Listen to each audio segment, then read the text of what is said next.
Right now, it is time to bring in David Tereshchuk with the Media Beat. Of course, you can find David right here live on a Friday. We broadcast on Monday right after the 12 noon news.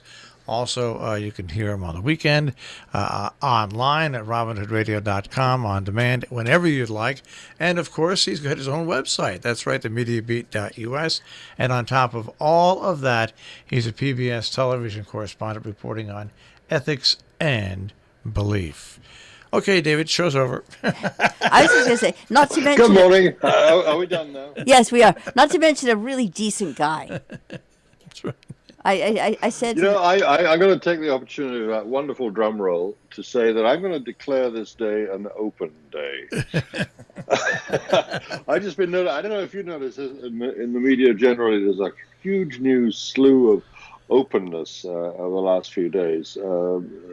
Special Prosecutor Mueller's team, normally so tight-lipped, is suddenly getting less tight-lipped, even a little bit open, letting stuff out into the press, saying how unhappy they are about how Attorney General Barr has not really represented their findings fully and accurate. Well, of course, it was never meant to be fully, but in fact, they're suggesting now, anonymously, in that time-honored way, that will get to journalists and out into the public prints and the public digital space as well, saying that their work has been totally mischaracterized. And President Trump's former personal lawyer, Michael Cohen, is getting even more open now and willing to talk of newly found examples of Trumpian malfeasance and show newly found files to the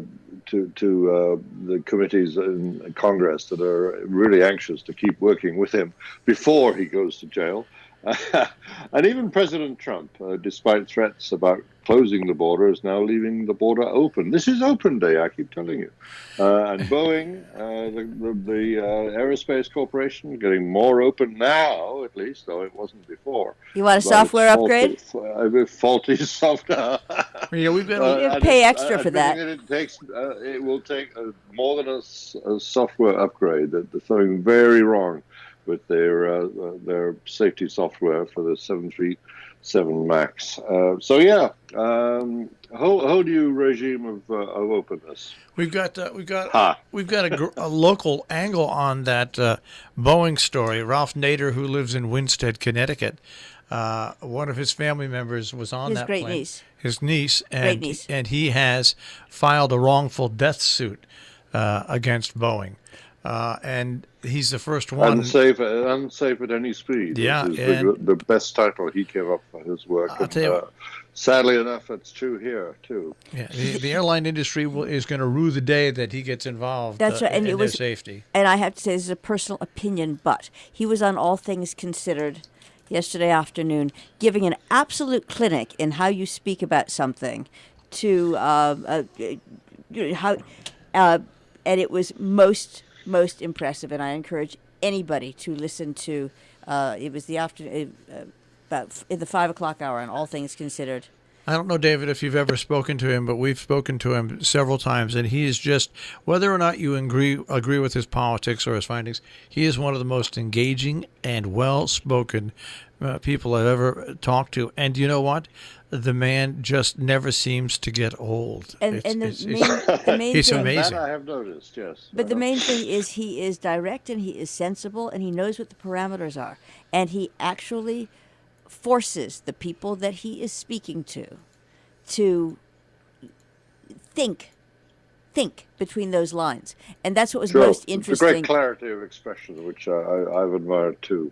I was in a kind of aviation clinic yesterday too. I was at a conference about the future. It was actually called Designing Our Future, one of those sort of amusing titles for crystal ball gazing that always gets me with futurists and the rest. The idea that we can actually plan our future. I mean, to some degree, of course, we can, and there are all sorts of areas in which you can plot things forward. And I was actually in an aviation session where engineers and pilots were in the panel. And interestingly, there was a fourth person on the panel, a moderator. He was the only male on the panel. All three of these aviation people were female. That in itself was striking. It shouldn't be, of course, because women are scattered, and I'm afraid still a little scattered throughout that industry. But once upon a time, it would have been a complete rarity. So that was encouraging. And one of the women was not just an engineer, but an active pilot in the Royal Air Force. This was it had a very British skew to it, this whole conference. And she was a member of the Royal Air Force, flight lieutenant by rank, and actually flying the British equivalent of the Thunderbirds and the Blue Angels in this country. In Britain, the RAF fly this extraordinary formation aerobatics team called the Red Arrows. And she is one of this flight lieutenant is one of those pilots. And all three of the women, the other two were engineers and industry executives. But they were very clear themselves. They gave something of a clinic about what exactly was clearly wrong, just from the reported evidence so far with the 737 MAX's so-called safety measures, and very clear about the need for a balance between technical fixes and the capacity for humans to override faulty technology as well, which is what lies at the heart of this terrible trouble with that particular flight, that particular model. And that was very much Mr. Nader's point to the hostess, speaking of women, on all things considered, which is there's got to be a balance. He said you're going to be seeing this in all industries, because if you give everything over to autonomous, you are going to see that there is relying on all autonomous is inefficient. There is a place and a balance for human and technology. They call it artificial intelligence, and we have to always remember that there is an artificial in there. Yeah. And that very word is the giveaway, which we must always be cautious about. I want to go back to another story and see what your viewing is as a media observer. As I have over the past couple of days, you can't get away from it sitting here listening to the news on NPR and BBC, and then going home and watching probably 10 to 15 minutes a day of news. One thing has come out after this Mueller report has come out, and nobody has mentioned this on the networks at all, and that is the source of these people that are very upset with the Mueller report that worked on it, okay, the people that worked for Mueller.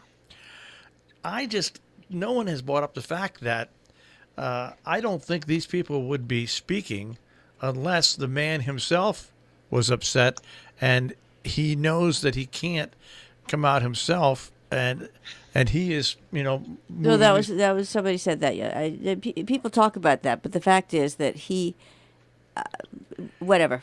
That has come up. It is extraordinarily significant that this team, which never let anything leak out of itself for a whole 2 years and more, and indeed when they felt that anything was being misreported only once, for clearly very important reasons, decided to just limit come out publicly with a statement and say that, hey, someone's got ahead of the story out there already, and correcting the record as it went along. These guys are clearly stickler for procedure and sticklers for truth too.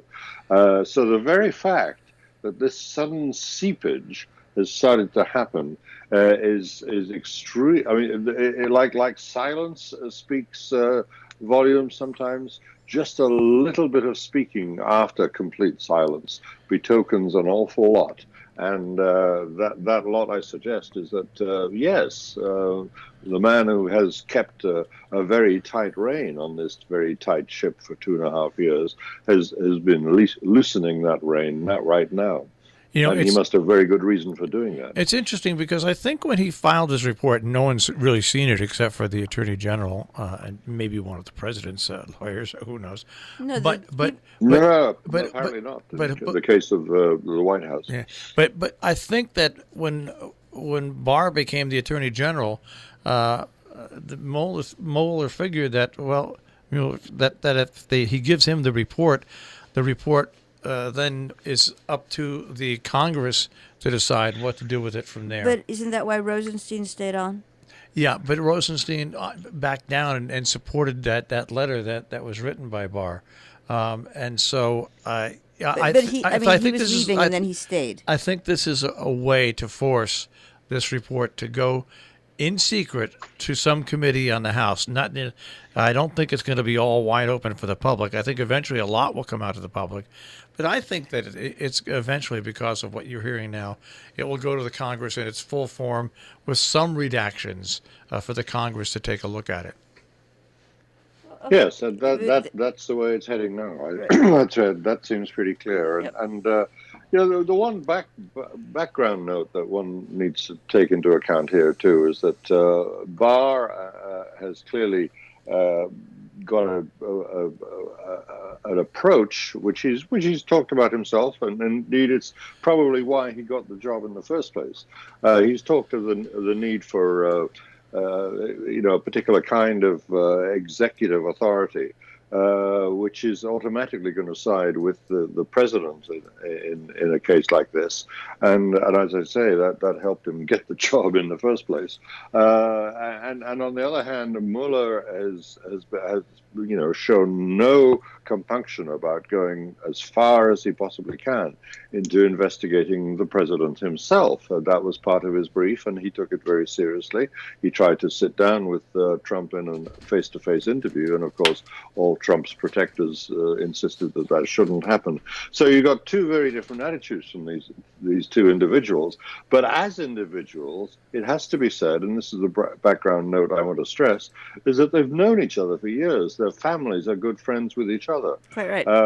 There's a case here of mutual respect going on, even if they are very different people in terms of their outlook upon the president's authority. And I'm so glad you raised that, because in more cases than not, something that reporters know, even if they sit on TV, journalists, whatever you want, and opinionate, they actually know who knows who and how long they've known them for. And there was a similar thing with Kavanaugh during the Kavanaugh hearings. There are personal relationships that exist, but they are presented to the consumer as though there's a Chinese wall there. And good journalists will sketch in that. It's not necessarily a foreground matter, but people are perfectly capable of being professional with each other, even when they may have certain personal relations, good or bad. But in this case, it is known that they have good relations. But clearly, they are.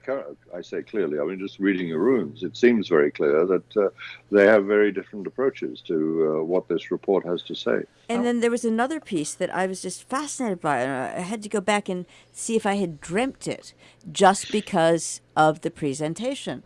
And that was that, and I think it was initially reported in the Wall Street Journal, that 3 weeks before, that Mueller had told Justice Department officials, I don't know when Barr came on, so someone had to know, certainly Rosenstein had to know, before submitting the report, that they were not going to conclude They were not going to reach a conclusion on obstruction. It wasn't up to him. Well, you could read that as being on the cards from the very beginning. He wasn't under any obligation to reach a conclusion. In fact, he was presenting evidence. He was not under any... in the end, to the Justice Department, but destined for Congress. I mean, that was clear from the very beginning. This was not like the special prosecutor in with Bill Clinton.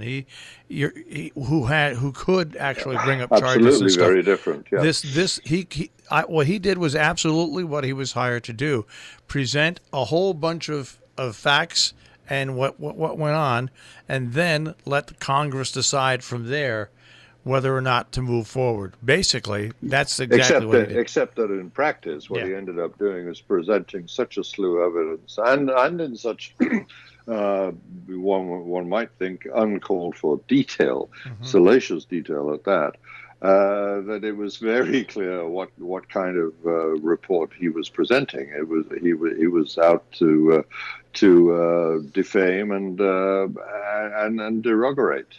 derogatory evidence was piled upon derogatory evidence, and no actual proposition for a legal remedy. That's not what you normally expect from a prosecutor, except in this case he was perfectly within his rights to do it as a special prosecutor with the brief he had. But of course, it just smelled to high heaven of an attempt to cover up, to pull down the president. Now, we can't let you get away in the last 8 or 9 minutes without bringing in Theresa May, Jeremy Corbyn, Brexit, the British Parliament. My sister and I, both of us Brits in exile, have been trying to build what we call a Brexit-free zone around ourselves, but it doesn't work. In fact, she's back in England now, giving me reports. I want to give, just before we go to Brexit, and I'm not trying to put off the awful moment. I really am not. I'm very prepared to talk about it. But just before we get there, I want to share with you something my sister shared with me. She's a big fan of your show, by the way, and your station overall, a supporter of it, I believe. But she sent me a note about German Chancellor Angela Merkel being in Ireland. And this has not been reported very much in the American media. And you'd think, well, of course not. It wouldn't be. Except that it happened. And I guess that's fair enough. But it's very interesting over there, talking about the effect of Brexit on the Irish border between the Irish Republic and that part of the Irish island, which still remains in British hands, the province of Northern Ireland. The whole sort of spectre of that border over which a virtual civil war was fought for 30 years and thousands of people lost their lives, which ended with the peace agreement 20 years ago under Tony Blair, negotiated by with enormous American help, it has to be said. Bill Clinton and the former senator, the former leader of the Senate, George, I'm blanking on his name, Senator George Mitchell, of course. George Mitchell had a great influence on ending that terrible violence and creating a peace agreement. But now it's under threat, that whole peace arrangement, because of Brexit, sort of raising the spectre, as I say, of a hard border between these two parts of Ireland again. And Angela Merkel said something extraordinary for an overseas visitor. Not known, I don't think, in the wider world for a particularly strong, empathetic strain to her character. She's a tough lady. But she said it was very interesting to meet people along the border and to recognize how much concern is stirred up by the prospect of this becoming a hard border again and possibly under violent dispute. She said that coming from Germany, she really understood the importance of borders. And of course, their threatening nature to human, for peaceful human activity. So that was something that hasn't been reported much in America, but I thought I'd pass it on. Right, and it's just a reminder because of history, and you've got a bunch of people running around who might have pieces of the Berlin Wall, but don't have any sense really of what the separation across the border was like. Sure, yeah. Now, getting back to the Brexit, the heart of Brexit, the possible marriage of some sort of intertwining of Corbyn and May and everything else really is itself even every day. It's kind of like the Donald Trump presidency. Every day you think nothing else worse can happen, but in Brexit it's happening. There's always some new twist, and it's usually for the worse. Yeah. Yes. But what's also frustrating is it's very difficult to pick apart the thread of the information. It's very difficult to follow the thread of the information because it keeps getting twisted. It's Absolutely. really hard to get raw data that can actually be analyzed, and that's a fundamental personal frustration. So you hear this, or you hear that, or you hear the other, but it's like having a beautiful ornaments and no Christmas tree.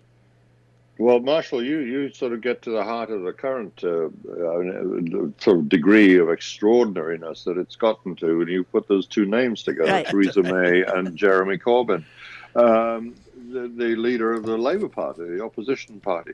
Now, again, it's another operation or another procedure. It's another process that has been going on for over 2 years.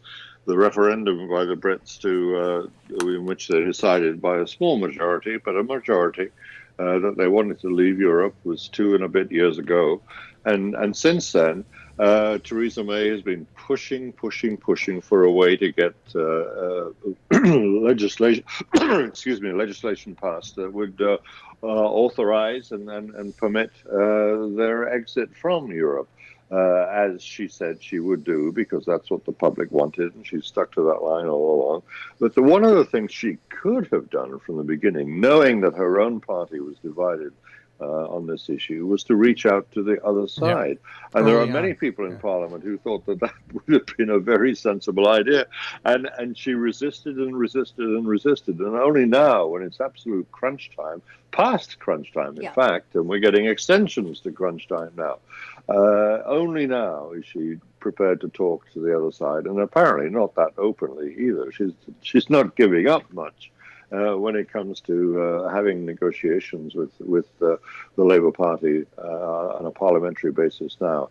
So it's another reflection on how obdurate the whole process has been, mainly because the Prime Minister herself has been obdurate. Yeah. And the other thing that's not mentioned nearly enough is how the EU is playing their hand, because they're setting their own examples, and not just with the UK, but with anyone who might be foolish enough to say, we want to go too. Well, that's the whole thing. I think. Well, if you're a club and you have members of that club, if people want to leave it, well, are you going to be generous to them? Probably not. But the whole point in having a club in the first place is to carve out some advantages for everybody to be members, and that means that you get disadvantages if you leave. I'm not commenting. I'm simply commenting. I'm not arguing either. I'm just saying this is so blindingly obvious that I don't know why people don't see why I understand. It's some kind of anomaly. I just think that the EU has handled themselves actually with great restraint in this, because it could have been an awful lot worse. Yes. Absolutely. It's bad enough as it is, but they've handled it with enough restraint. Let's see if they can keep the restraint going for another 2 weeks. It's making them. This is all part of the bigger picture. It's making them look, incredibly responsible. Yeah. Because again, you've got the two parties, but then there are numerous. I mean, you don't have just the two parties, but you've got Corbyn and you've got May, and then because they're speaking, it doesn't give people don't understand how many members they have to deal with. All of whom, and divisions amongst those members. Yes, absolutely. That was the rest of the sentence.